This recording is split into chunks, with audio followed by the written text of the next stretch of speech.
Hi, David.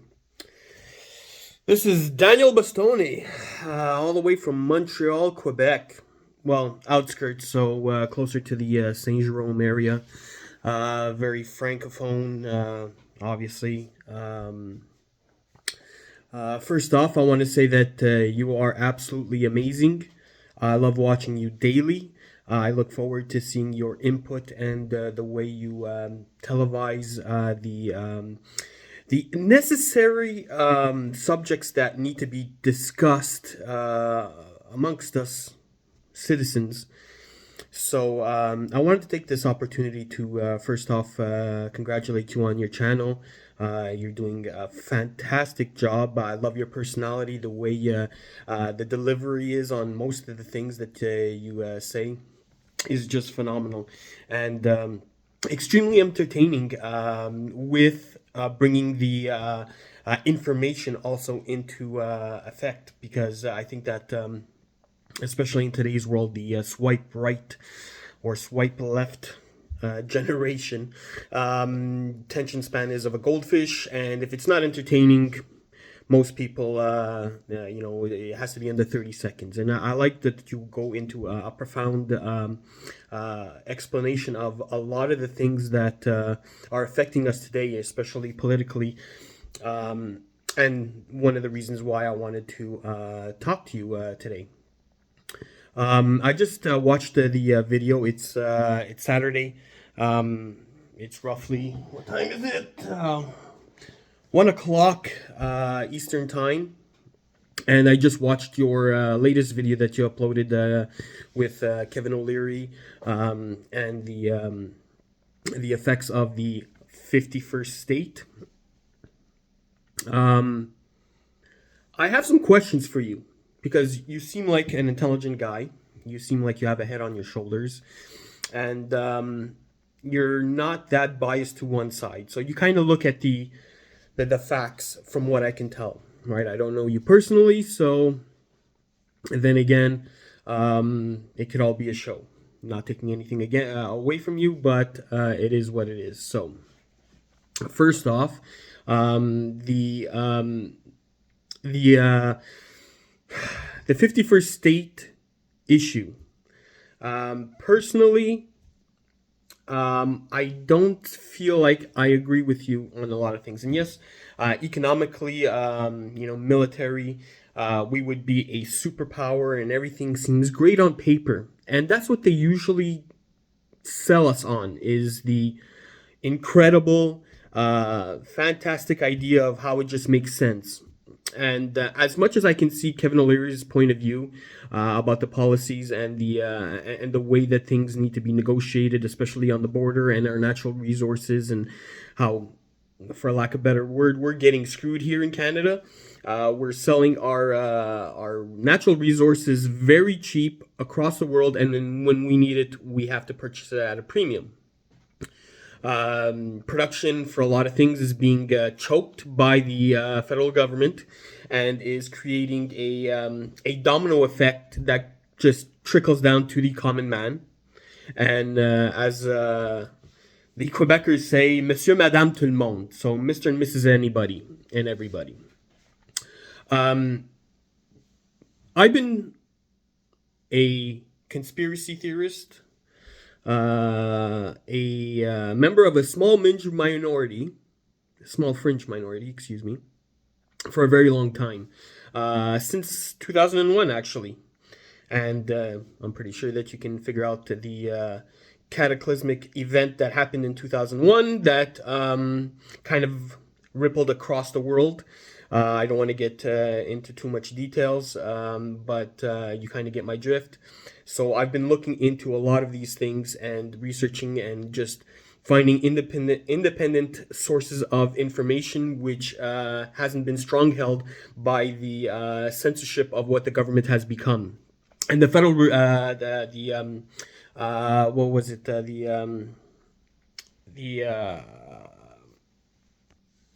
the Patriot Act, pardon me, I was trying to find my words. The Patriot Act just kind of cleared all espionage completely legal, without due process, without a mandate, or without a warrant, or without any information at all. And it was not just in the States; it also came across into Canada. And if we look at the globalists and how they've been trying to develop a one world government, a new world order, which Bush, Cheney, Rumsfeld, they've Clinton, Bill, not Hillary, so the wife. They've mentioned, and especially in the 90s, throughout the 2000s, repeatedly spoke about a new world order, a new world government, a unified government. So before Schwab's, there was Brzezinski, the WEF, the WHO. We had the Trilateral Commission, the Bilderberg Group, Council on Foreign Relations, that were just going over the government's heads in each individual country. And there were a lot of, I guess, lack of a better word, coups, that there would be infiltration in most of these countries, devalue their monetary system, eliminate all their, or not eliminate, but extract all of the resources and sell it worldwide. Venezuela is one of them. There was, I think it was Chavez at that point in time, where he was trying to bring back the power to the people. We all know how that ended. So the global elitists have been trying to unify in a global governance in where the courts would be unanimous across the board, across the globe. And obviously the sovereignty of all countries would be dissolved because of this. And it's been a very, very long time that they've been trying to get this done. So now we saw with the EU, right? The European Union was one of the things that needed to get done to advance their global agenda. At that point in time, it was again these the three main parties were the Bilderberg Group, the Trilateral Commissions, and the Council on Foreign Relations that made these policies that united the European Union in hopes to regulate funds. So Greece was going in bankrupt. A lot of the countries were going bankrupt. They needed a way out. There was war, torment, famine, disease, and all the scary boogeyman stuff that they love to tell us to scare us and fear into submission, right? So at that point in time, in the 90s, there was Bush, there was Harper, and there was, I forgot the president of Mexico's name, but they were talking about a North American Union back then. And that was something that was already on the table before they went public. And it was the North American Partnership Act or something like that. Security and Prosperity Act, excuse me, that was being discussed, but kind of went under the carpet and nobody discussed it anymore. Nobody got any information on what happened to that information and what happened to those legislations that they wanted to put forth and what happened to the plan of action.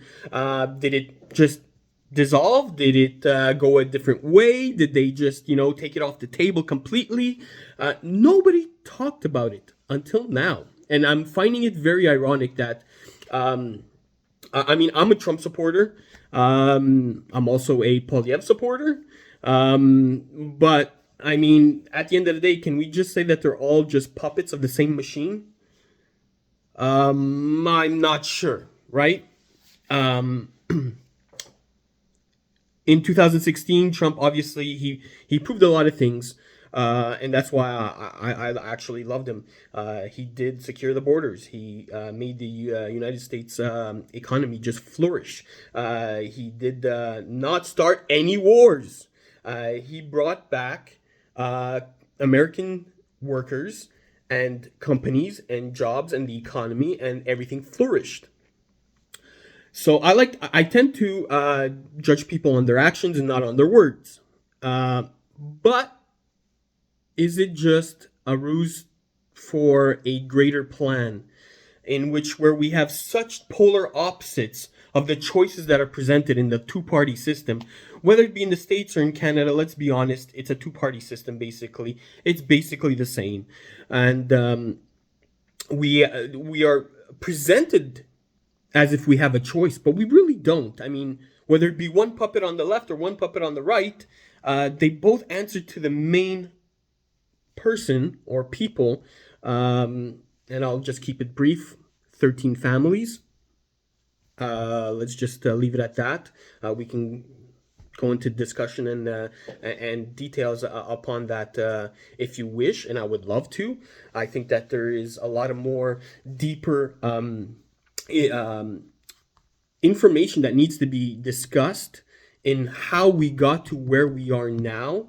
And if I'm looking at it like the devil's advocate, yes, on one side, like, I am Canadian, I'm proud to be Canadian, I will fight and die for my country and my family and my friends and this land. But on the other hand, 60% less taxes, a stronger military force, a stronger economic force,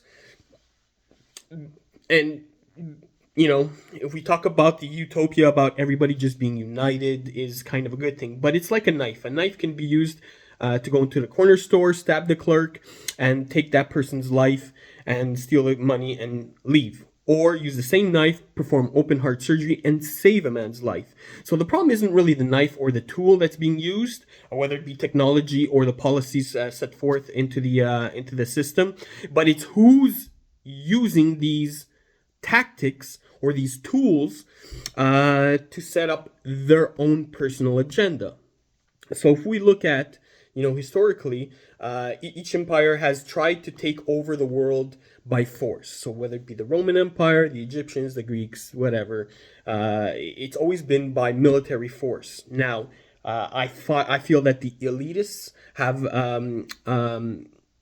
figured out that there will be some sort of pushback from the people once they get pushed to the brinks where there is absolutely nothing left to lose, and everybody gets unified and puts their life on the line to protect their sovereignty, to protect their family, to protect their land. Unfortunately, I feel that it has been used as good as technology can be, and to alleviate us of a lot of our daily tasks and free us of our chains, literally. It's being used against us to survey us, to control us, to all these algorithms that are there to, lack of a better word, mine our brains. They scramble our brains. Let's talk about the fluoride in the water. Let's talk about the chemtrails. Let's talk about the GMOs. And they poison our water. They poison our food. They poison our air. I mean, we can't go on and say that the government has never lied to us. Obviously, that is completely false. They have lied to us.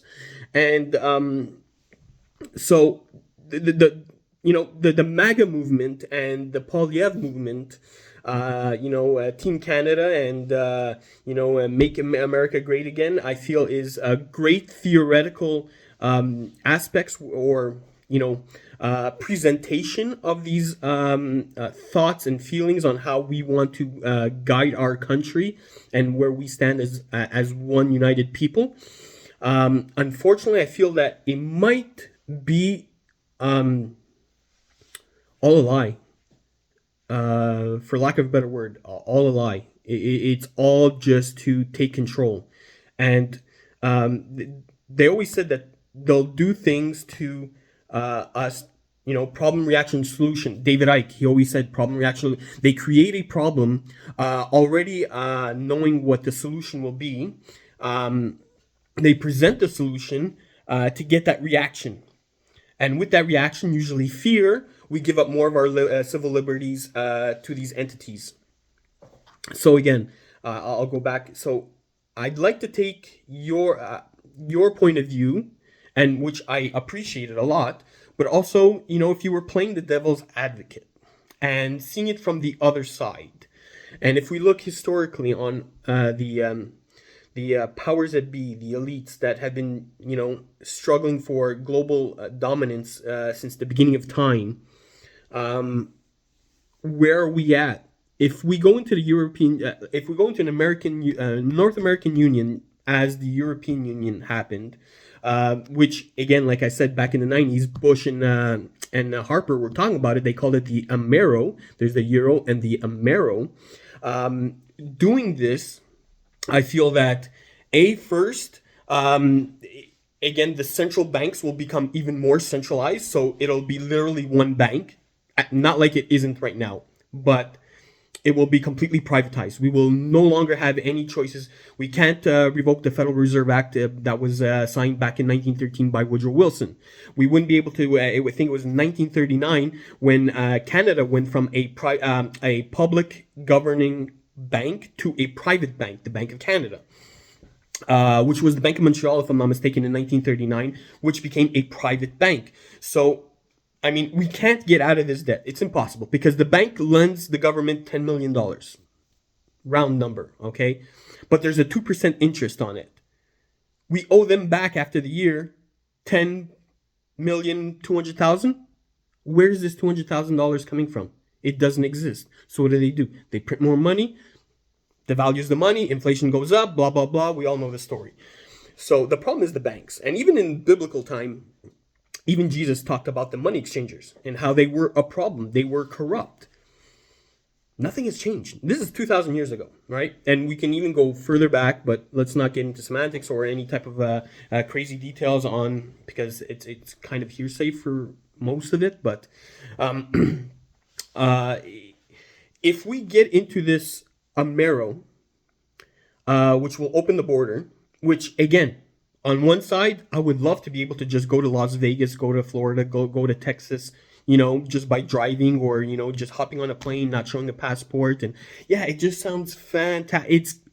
It's grouped as such a beautiful package that makes it very interesting for a lot of people. And I can only imagine on the business aspect, on companies trying to trade across the border, how it would alleviate so much pressure and open up so many more possibilities.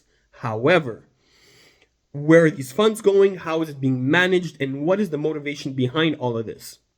So we saw with Legault, you could actually go on the IBM website, that Legault, 1 year before COVID hit, he had bought a supercomputer. He purchased a supercomputer.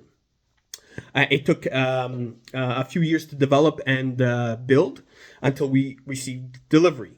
Now, this supercomputer was supposed to be something insane that has an incredible power. I'm not a very techie guy, but storage, and all that stuff. Okay, so what would they need this for? Well, we only have, let's say, 8 million people here in Quebec. We don't need a supercomputer, whatever. Once the supercomputer was delivered, it was roughly around the time that the vaccine passports were coming in and everything was going digital and you needed this and you needed that. And then you start to realize, hey, there's some dots that needed to be connected. And the reason why we needed all of these tools, such as a supercomputer. And like I said, you can go onto the IBM website and the Quebec government, Legault, bought and purchased I think it was $300 million, $30 million, $3 million, something like that. It was an exorbitant amount of money. And I feel that was the beta testing, along with the COVID mandates, the restrictions and the lockdowns and all that, was a beta test. And they usually beta test a lot of stuff here in Quebec, especially Montreal. Because prior to the 1970s, when there was the October crisis, when Trudeau's father, married father, not biological father, was in power, he invoked the first time the Emergencies Act against the FLQ that were against the Liberals and the policies that were being set forth and how the Anglo-Canadians were taking over Quebec. So, I mean, there's always been a lot of beta testing, especially in Quebec. I'd say Quebec, Ontario are the epicenters of all of the beta testings to see if it would be applicable or how easily it can be applicable, or if not, find out the strengths and weaknesses of these actions and how to apply it in a better form. So H1N1, COVID, the October crisis. Then we can go to Dr. Ewan Cameron, McGill University, 1950s, MK Ultra, fully funded by the CIA. It is public knowledge that Dr. Cameron in McGill University was not only helping but completely involved with the MK Ultra CIA operatives. And then we go back. CIA, who are they? Well, they were the scientists and the chemists and the physicists from Nazi Germany that fled Nazi Germany after the World War, that were hired by the American government. So I mean, he goes back and it's like an onion. You keep on peeling, and it just makes you cry and cry and cry. So if we go to the present in how it's being presented, yes, it can be nice, but the Amero and the just like the European Union, it'll force a lot of things to go digital, and digital is not good. Like, as nice as it sounds, I mean, already our money is 3% physical, the rest is all digital, and they're printing money easily. They're just a couple of keystrokes and sent it out into the world, and it's devaluing our money. It's skyrocketing inflation.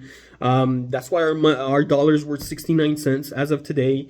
The lowest in like 30 years, 40 years. So I mean, like, there's so many things. I'd like to take your take. I would like to understand your take on what do you see it as deeper into this situation on how we are going to present not the facts but the information that we've had for so long, and how long are we going to ignore so many facts that might shed light to the way that everything is proceeding at the moment. And like I said, I'm a Trump supporter, I'm a Polyev supporter, but then again, they are just two puppets of the same machine. Again, back to the 13 families. And if we look at the 13 families, then we have, the banks, the media. They're all owned by the same people. So who can we really trust behind the gun? Because it's basically a gun. It's a loaded gun, and it's being pointed to the American and Canadian people and citizens of the world, basically. They did it with COVID. Take the shot, or you lose your job, you lose your family, you lose your house, you lose everything. We're cutting you off. You can't go out. You can't go groceries. You can't do anything. You know what I mean? So they're really, really, really, really not afraid of pushing the envelope on a lot of things. However, I feel that it is our duty to be informed, because exactly that information is absolutely necessary, and is key to being able to see the machine for what it is. You know what I mean? And trying to protect the Canadian population. Yes, the borders are open. Yes, it's the immigration is just insane. The economy is completely effed. Housing is just ridiculous. I'm I'm at the bottom of the barrel right now. I'm at a point where I might be homeless. It is a possibility. It is a very big possibility at the moment right now. You know what I mean? So everything is just, I got a pack of ground beef to make my tomato sauce because I'm Italian and I like making my tomato sauce, and 2 packs of bacon, and it cost me $50 at the grocery store. And this is with the GST thing. Anyways. So obviously the costs of living are just incredible. They're skyrocket. They're out of this world. We cannot continue going on like this. So obviously there needs to be a change, but the change that they're providing us is, I feel, maybe not the best, especially if we look at prior that what, the Bushes and the Rockefellers and all these people that were saying, the J.P. Morgans and what was his name? Man, I can't remember his name. It'll come to me. It'll pop in my head. But there's so many things that point that we are just headed towards the obliteration of the entire world right now. It is at that point, I feel, especially economically. As soon as we centralize everything into one bank, in which I do believe will happen, due to the fact that all our our money across the world, so whether it be the U.S. dollar, the American dollar, the Canadian dollar, rubles, euros, Aussies, whatever it is, it'll be in such a default that they're gonna call it the Great Reset, which Schwab's already spoke about. And that's when the fluctuation of taking everything away, you will own nothing and be happy, because they will provide us with 15-minute cities in state-funded facilities where we cannot do anything without the permission of the state. Like, it goes deep. It goes really deep. And I don't want to talk too much because this has already been 26 minutes. And as you can tell, I have a lot of things to say. But again, I come back to the current problem or issue or subject that I'd like to discuss with you is that I feel that there is some sort of malicious intent behind the very nice and decorated MAGA movement and Make Canada Great Again movement, Maple MAGA, that where we will, the way Kevin O'Leary especially said it, is that he is really running towards, maybe not, like Italy still has its border, Germany still has its border, France still has its border, Swiss has still their border, but they're all united. They have one passport, the European passport, right? They have the European money, so they can go into any country and they don't have to worry about exchanging the taux d'échange. Sorry, I only know it in French. Exchange rate. So they don't have to worry about exchange rate any longer. It's very simple to make transactions through commodities or whatever service that you're using or providing in the European Union. And I feel that if we go that route, it will be completely detrimental to our system. And it will only create a point where it will go even further to the point where the powers that be will be in a very strong position to be able to control us 100%. And especially if we jump that leap to digital currency, we're effed. We're effed. Just like in the Bible, we will have the mark of the beast on our right hand or our forehead, and it is what it is, and follow suit. 15-minute cities, state-funded housing. You will live in a little one-bedroom apartment. There will be no vehicles. There will be no this. There will no everything will be it will be literally a prison, an external prison. And it's not like that we're not in a prison right now. We slave away every day, 40 hours a week. A lot of people pulling overtimes or a second job, especially now with the way the economy is going and the cost of living, how it's not feasible. It is not feasible. We cannot survive on this. It's insane. So people are working 2 jobs. 2 people in the same household are working 2 jobs. So there's 4 jobs completely. It's just getting out of control. So, I mean, it's going to be an issue, I find, that where the national debt and the debt of the world, basically, to these privatized banks is going to be the fall of us. So we have to reject the system. That is my solution. I know it is completely out. It's out there. I understand. Like, Rome wasn't built in one day, but we have to get out of the mentality of consumption and swiping right or swiping left when all these woke things and ideologies, and how there is no more strength. We have been castrated, for lack of a better word, across the board, whether it's female or male. Male or female, it doesn't matter. We've been all castrated. We no longer have any power. It's been taken away. The women are more masculine, and they can't be masculine because they don't have testosterone, no matter how many injections they get. And males have never been more feminine as they are now. You know what I mean? So, I mean, we don't have the backbone, and we can tell by our goofy clown shoes prime minister that he has not discussed anything. 4 cabinet ministers in 24 hours. Holy crap. His finance minister quitting after he tried to demote her. Calling himself a feminist. But let's talk about Jody Wilson-Raybould. You know what I mean? SMDC scandal, $400 million. He hasn't addressed anything to anybody. The tariffs, hasn't discussed it. You have Doug Ford, Danielle Smith, talking about these things on a provincial level, and our federal leader going skiing. Like, I think that they're making him out to look like such a goof that we will, no matter what, blindly choose what else is, because of the two-party system, we will just blindly choose whatever else is put in front of us due to the fact that we just don't want to see him no more. That we'll get to a point where we'll blindly choose, and then we'll deal with the consequences once it happens. A lot of people can talk a big game, There's a lot of suave people in the world and how they express themselves and stuff like that.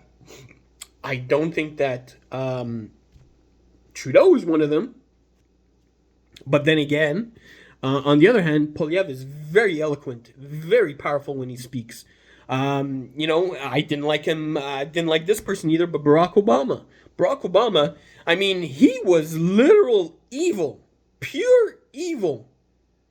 And he's been running behind the scenes, the government, since his inauguration. This first inauguration, he hasn't left office. He's still there.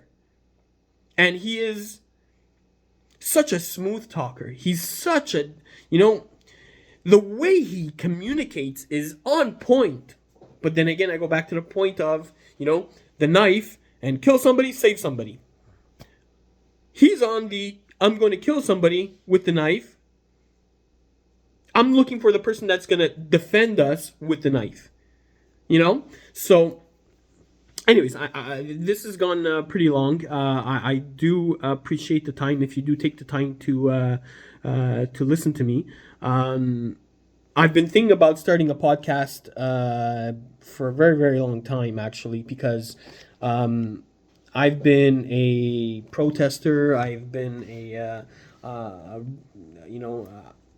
a conspiracy theorist, a proud member of a fringe minority for a very, very long time, and I've been ostracized often. I mean, I lost most of my family, most of my friends, because of the way I think, and I think that there is a greater power in why humans are here. Now, we can all get into the Joe Rogan stuff, flat Earth, UFOs, and all that stuff. Obviously, there's a lot to discuss and a lot of interpretations that can be discussed also. But let's just keep it simple to the fact of what we're dealing with right now. And what we're dealing with right now is very, very scary. We are headed down a very dark path. And as soon as we relinquish our liberties, it's going to be a crap show. It just is.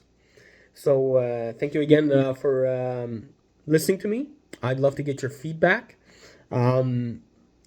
I don't have all the answers. I don't have all the information. I just have a lot of questions, and I want to discuss. I have nothing but love in my heart, and I feel that if the world was filled with a little bit more love, we would be in a lot better place. Let's look again down the barrel of history. Any person that spoke about love and unity and stuff like that. Let's go through the list. Malcolm X, Martin Luther King, John F. Kennedy, Robert Kennedy.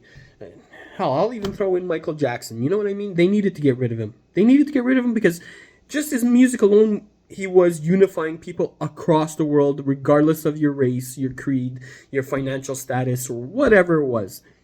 He unified people. And that is the most dangerous and toxic thing to the machine.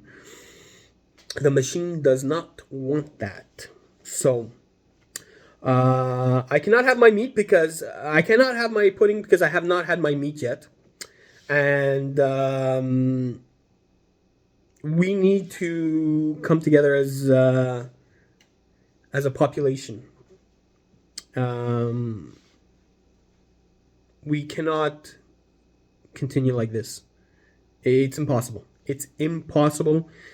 The destruction of the world will be imminent if we continue to go down this very dark path. So, with that, I wish you a very, very good day. Belated Merry Christmas to you and your family, and Happy New Year on the upcoming days. I would love to get a chance to speak to you one-on-one, or just via back and back over video messages or stuff like that. It would be fantastic. Like I said, I do look up to you a lot. I think you present the information in a very, very entertaining and very knowledgeable way. You keep it very PG. You are on YouTube. I know that there's a lot of TOS, and that's why I've been refraining from using a lot of the languages I would normally use, and I'm looking for words a lot. So with that being said, hope to hear from you soon, and I wish you all the best.